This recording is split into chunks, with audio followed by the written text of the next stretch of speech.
కొలుచుకుంటారు.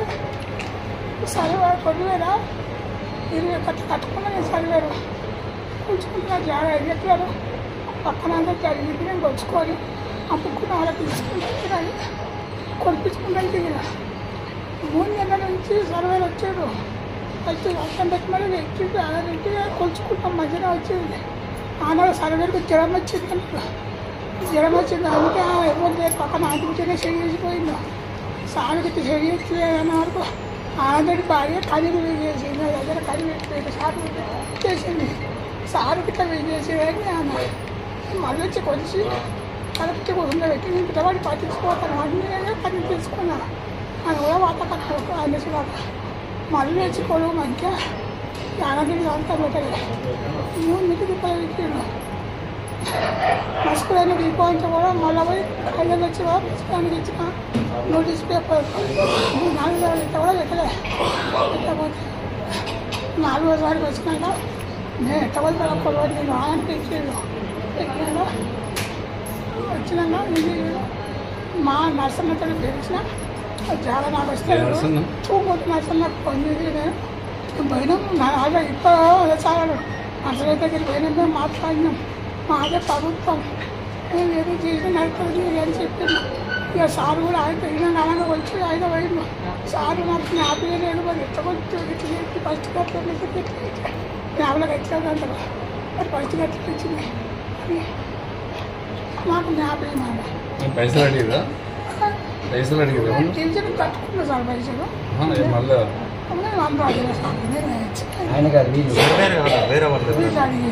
ఎంత? 20 లక్షలు వేయాలన్నారు. ఇది వేయాలని బయట కొలుచుకుంటున్నా. ఏ తప్పు ఇంకా 4 నెలల కన్నా కొలుచుకుంటాను. 3 లక్షలు ఇస్తాను కాదన్న పోలీసు వేసి పెట్టాడు. 3 రూపాయలు కదా ఇక మన నర్సన్ననే ఉండదు. ఈ 2 చెప్తారన్నారు.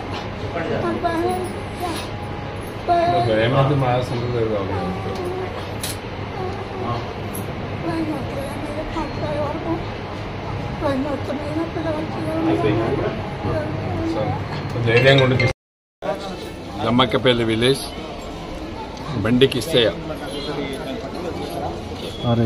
సర్వేర్ ఏడి డిఐ శ్రీనివాస్ గారు 3 నెలల క్రితం సర్వే చేసి వాళ్ళ భూమి అద్దులు నిర్ణయించి వాళ్ళ యొక్క భూమిని డీటెయిల్స్ ఇచ్చి కడీలు కూడా పాతడం జరిగింది.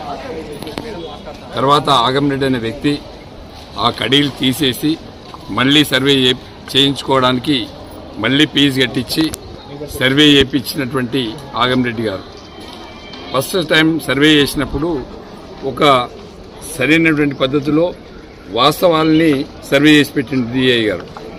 తర్వాత నెక్స్ట్ టైం ఏదైతే సర్వే చేసిందో ఆగంరెడ్డి గారికి తూముకుంట నర్సారెడ్డి అండదండల వల్ల తూముకుంట నర్సారెడ్డి డిఐకి శ్రీనివాస్ గారికి ఫోన్ చేసి ఈ భూమి ఆగంరెడ్డి గారికి వచ్చేటట్లు బదిలీ చేయమని చెప్పి డిఐ మీద ప్రెషర్ తీసుకొచ్చి బండి కిస్తయ్య గారి భూమిని ఆగంరెడ్డికి వచ్చేట్లు చేసిండ్రు. అంటే అధికార దుర్వినియోగాన్ని అధికారాన్ని అడ్డు పెట్టుకుని ఇలా తోముకుంట నర్సారెడ్డి గారు డిఐ గారిని అడ్డు పెట్టుకుని ఇలా బండి కిస్తయ్య ఆత్మహత్యకు కారణమైండ్రు. బండి కిస్తయ్య గారు 3 లక్షల రూపాయలు ఇస్తా అంటే కూడా కాళ్ళు మొక్కినా కూడా వినకుండా 20 లక్షల రూపాయలు డిమాండ్ చేసినటువంటి విషయం బండి కిస్తయ్య గారే స్వయంగా చెప్తున్నారు. దీని వెనకాల కాంగ్రెస్ పార్టీ ఆంబోతులు వెంటబడి కాంగ్రెస్ పార్టీ నాయకులు వెంటబడి ఇలా బండి కిస్తయ్య కుటుంబాన్ని రోడ్డు మీద పడేసే ప్రయత్నం చేసిండ్రు. ఆయన ఆత్మహత్యకు కారణమయ్యిండ్రు. ఇలా గజ్వేల్ నియోజకవర్గంలో ఈ 7 మాసాల కాలంలో ఎక్కడ భూ తగాదాలు వచ్చినా సెటిల్మెంట్లు చేసి లక్షలు కోట్ల రూపాయలు వసూలు చేస్తున్నటువంటి కాంగ్రెస్ పార్టీ ఆబోతు మీద చర్యలు తీసుకోవాలని చెప్పి నేను కాంగ్రెస్ పార్టీ ముఖ్యమంత్రి రేవంత్ రెడ్డి గారిని నేను డిమాండ్ చేస్తున్నా. రేవంత్ రెడ్డి గారు ఈ గజ్వేల్ నియోజకవర్గంలో ఇండస్ట్రియల్ మీద పడుతున్నారు, భూముల మీద పడుతున్నారు, ల్యాండ్ లిటిగేషన్స్ మీద పడుతున్నారు. విపరీతంగా కోట్ల రూపాయలు వసూలు చేసి రైతుల ఆత్మహత్యలకు కాంగ్రెస్ పార్టీ నాయకుడు కారణమవుతున్నాడు. కాబట్టి మీరు దయచేసి ఇట్లాంటి ఆత్మహత్యలు జరగకూడదు, ఇట్లాంటి అన్యాయం జరగకూడదు. ఈ బండి కిస్తయ్య గారికి ఎనలేని నష్టం జరిగింది. వాళ్ళ కుటుంబానికి ఇలా కిస్తయ్య గారు లేకపోతే ఎవరు కాపాడాలి? ఎవరు వాళ్ళకు అండగా ఉంటారు? ఇలా 20 లక్షల రూపాయలు ఆ సామాన్య కుటుంబం నుంచి వచ్చినటువంటి బండికి ఇస్తే ఎట్లా ఇస్తారు? ఇలా నర్సారెడ్డి గారి ప్రోద్బలంతోనే డిఐ గారు సర్వే చేసి రాంగ్ సర్వే చేయడం వల్ల బండి కిష్టయ్య గారు ఆగంరెడ్డి గారికి నర్సారెడ్డి గారి అండదండలున్నాయి, ప్రభుత్వం ఉంది, మాకు మా ఇష్టం వచ్చినట్టు చేస్తామని చెప్పి పోలీసులతో పెట్టి కేసులు కూడా బండి కిష్టయ్య మీద పెట్టియడం జరిగింది. బెదిరించి అన్యాయంగా అక్రమంగా డబ్బులు వసూళ్లకు పాల్పడుతూ ఉన్నారు. కాబట్టి నేను ఒకటే రేవంత్ రెడ్డి గారి సర్కార్కి విజ్ఞప్తి చేస్తున్నా, ఈ విధమైనటువంటి రైతు ఆత్మహత్యలు మొన్న ఖమ్మం జిల్లాలో రైతు ఆత్మహత్య జరిగింది. ఇవాళ రైతు ఆత్మహత్యకు ఆయన చేసుకోవడానికి పారాక్యూట్ సంబంధించినటువంటి పాయిజన్ తీసుకోవడం వల్ల సీరియస్ గా ఉన్నాడు.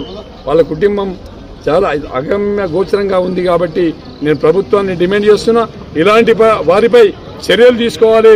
ఇలాంటి వారు ప్రజలలో ఉంటే ప్రజలకు చాలా ఇబ్బందిగా ఉంటుంది. కాబట్టి దయచేసి వెంటనే కాంగ్రెస్ పార్టీ నాయకత్వం చర్యలు తీసుకోవాలి. మన సిద్దిపేట జిల్లా కలెక్టర్ గారు మీరు కూడా వెంటనే స్పందించి డిఐ శ్రీనివాస్ గారిని సస్పెండ్ చేయాలి, వాస్తవాలను బయటకు తీసుకురావాలి. చట్టపరంగా ఎవరైతే దీని వెనకాల ఉన్నారో వాళ్ళని వెంటనే వాళ్ళ మీద కేసులు బుక్ చేసి చట్టపరంగా చర్యలు తీసుకోవాలని చెప్పి నేను డిమాండ్ చేస్తున్నాను.